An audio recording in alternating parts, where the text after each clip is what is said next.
करारा झटका है चाइना को और मालदीव को। बहुत करारा झटका कि आप समझ लीजिए कि थोड़ी देर के अंदर और उसके मालदीव के तीन तीन मंत्री गवर्नमेंट टर्मिनेट कर दे, सस्पेंड कर दे। बहुत बड़ी बात है, बहुत बड़ी। ये सस्पेंशन एक प्रकार से टर्मिनेशन समझ लीजिए। कौन कौन मंत्री जो उनके सबसे प्रभावशाली मंत्री थे, जो साजिश में शामिल थे, इन लोगों ने मोदी के खिलाफ कमेंट्स किया था। इतनी जल्दी एक्शन होना कि वहाँ का प्रेसिडेंट हिल जाना। और प्रेसिडेंट मोहम्मद मोइज़ू ने बयान भी दिया कि उस व्यक्तिगत बयान से सरकार का कोई लेना देना नहीं।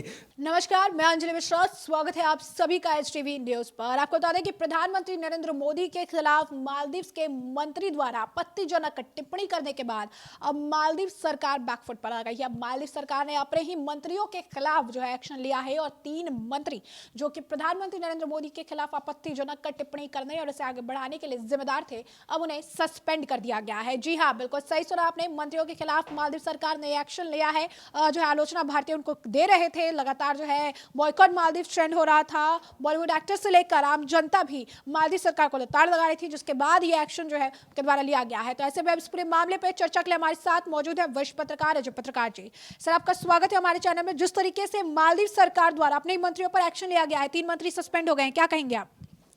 देखिए, ये बहुत बड़ा, बहुत करारा झटका है चाइना को और मालदीव को।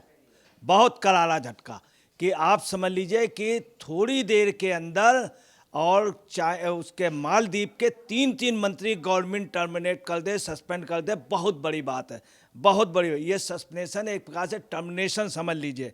कौन कौन मंत्री जो उनके सबसे प्रभावशाली मंत्री थे, जो साजिश में शामिल थे, जिन्होंने भारत के खिलाफ बयान दे दिया, मरियम शोना और मालशा और हसन जिहान, इन लोगों ने मोदी के खिलाफ कमेंट्स किया था। इतनी जल्दी एक्शन होना कि वहाँ का प्रेसिडेंट हिल जाना। और प्रेसिडेंट मोहम्मद मोइज़ू ने बयान भी दिया कि उस व्यक्तिगत बयान से सरकार का कोई लेना देना नहीं। दूसरी आपको बता रहे, जो एक्स वहाँ के प्रेसिडेंट हैं, वो मोहम्मद नशीद, उन्होंने भी तुरंत बयान दिया। उनके पूर्व मंत्रियों ने दिया। उन्होंने डायरेक्ट राष्ट्रपति से कहा, गवर्नमेंट से कहा कि इस तरह के बयान से, मतलब विपक्ष के उनके लीडर ने कहा, और जिनकी आपस में बातचीत नहीं होती थी, पूरी आप समझ लीजिए वहाँ की सरकार, इस समय के मौजूदा प्रेसिडेंट और पूर्व प्रेसिडेंट, पूर्व मंत्री, इस समय मंत्री, सब एक सुर से उन लोगों ने इन लोगों की निंदा की। और आप समझ लीजिए कि मरियम शोना ने तुरंत ही अपने उससे डिलीट किया था, तुरंत डिलीट किया था। और एक्सपोर्ट्स में ये हो गया, इतना ट्रेड हुआ, इतना ट्रेड हुआ कि भारत का आप समझ लीजिए इतना ज़बरदस्त नाम हुआ। अब पूरे देश के सबसे अच्छी बात है कि आप समझ लीजिए क्रिकेटर्स और तमाम लोग, बड़े बॉलीवुड स्टार सब आ गए। सचिन तेंदुलकर, कन्ना रनौत और तमाम बड़े बड़े आप समझ लीजिए फिल्मी कलाकार सब आ गए। और शहजाद पूनावाला ने कहा कि मैं कसम खाता हूं कि मैं वहां पे जाऊंगा। अब आपको बतला रहे हैं कि ये स्थिति है कि इकोनॉमी लक्षद्वीप की बहुत इम्प्रूव हो गई। ये नोट कर लीजिए, मालदीव की इकोनॉमी डाउन हो गई। मालदीव का जरा सा बयान, लक्षद्वीप जाने की आप देखिएगा लाइन लगेगी। मालदीव की इकोनॉमी डाउन, वो दिन दूर नहीं है जब वो खुद कहेंगे कि हमारे यहाँ की रक्षा सुरक्षा सब आप देखिए, मुझे संरक्षण, मेरे ऊपर हाथ बनाए रखिए। आपको बताना है, इसी मालदीव में जब कब्जा हो गया था तो ऑपरेशन कैक्टस मशहूर है, अमेरिकन सेना अध्यक्ष ने इसकी बड़ाई की थी। और आपको बताया, चाइना को ये बहुत बड़ा एक आप समझिए करारा तमाचा है। चाइना ने गलवान में किया, घुस करके चाइनीज़ को मारा गया।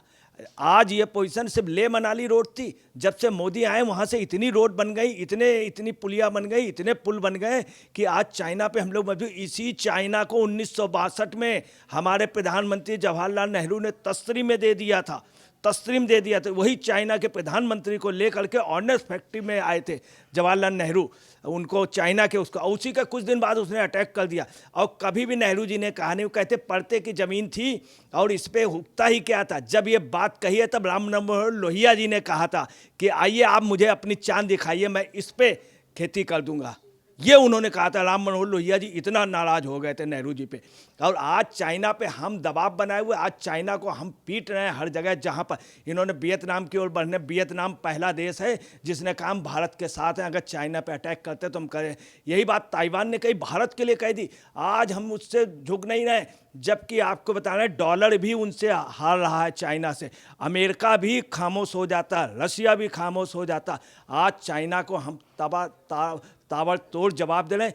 अब आप समझ लीजिए कि मोदी के प्रभाव से उसको पाकिस्तान भेजते हैं और हमारा जो जवान है बड़े उससे मुँह छू करके आता। ये है भारत। आज मालदीव का देखिए क्या है कि मालदीव में सब सरेंडर कर दिया इन्होंने, सब सरेंडर कर दिया। 3-3 मंत्री, ये मतलब एक इतिहास है दुनिया के इतिहास में, इतनी जल्दी एक्शन होना। 3-3 मंत्रियों को पूरी सरकार ने घुटने टेक दिए। अब सब समझ लीजिए पूरी सरकार ने घुटने टेकने के बाद सर भी झुका दिया, और पक्ष और विपक्ष ने। ये आज मोदी का प्रभाव है। और हमारा जो लक्षद्वीप है वो बहुत आगे, मालदीव से आज इकोनॉमी में आगे निकल गया।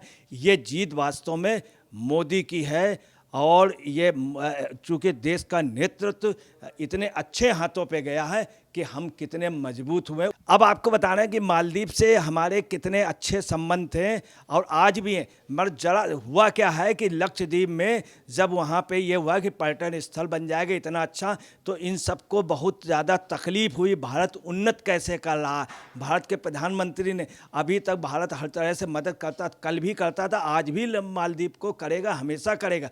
परंतु लक्षद्वीप का बढ़ना, भारत का बढ़ना इनको अच्छा नहीं लगा। चाइना का चूँकि पूरा वो था, चाइना अपना बेस बना रहा था, सामरिक अड्डा बनाना चाह रहा था। और आपको बता रहे हैं करारा उनको झटका लगा। अब न चाइना का सामरिक अड्डा होगा, अब मालदीव भी इस स्थिति में नहीं रहेगा। इस स्थिति चाइना जैसे उसने कई कंट्रियों की इकोनॉमी बर्बाद कर दी, इसी तरह आप समझिए मालदीव को ये समय रहते हुए मालदीव बिल्कुल राइट टाइम आ गया।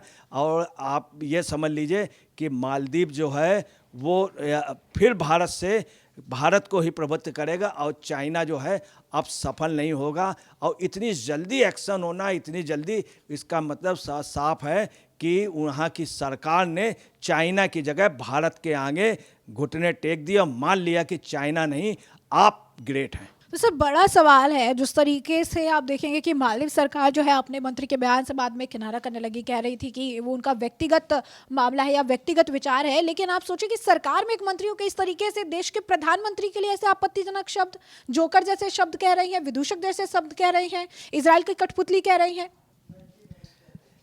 एक्चुअली में क्या है कि चाइना से चूँकि वो पूरे आप समझ लिए प्रपोज्ड हैं और चाइना उनको उनके दिमाग में चाइना का वो था, सारा दम उनका टूट गया। जो उन्होंने बयानात दिए थे, ये कहा कि वहाँ के जो हैं उसमें गंद आएगी, तुरंत ही यहाँ से धड़ाधड़ जवाब हुए।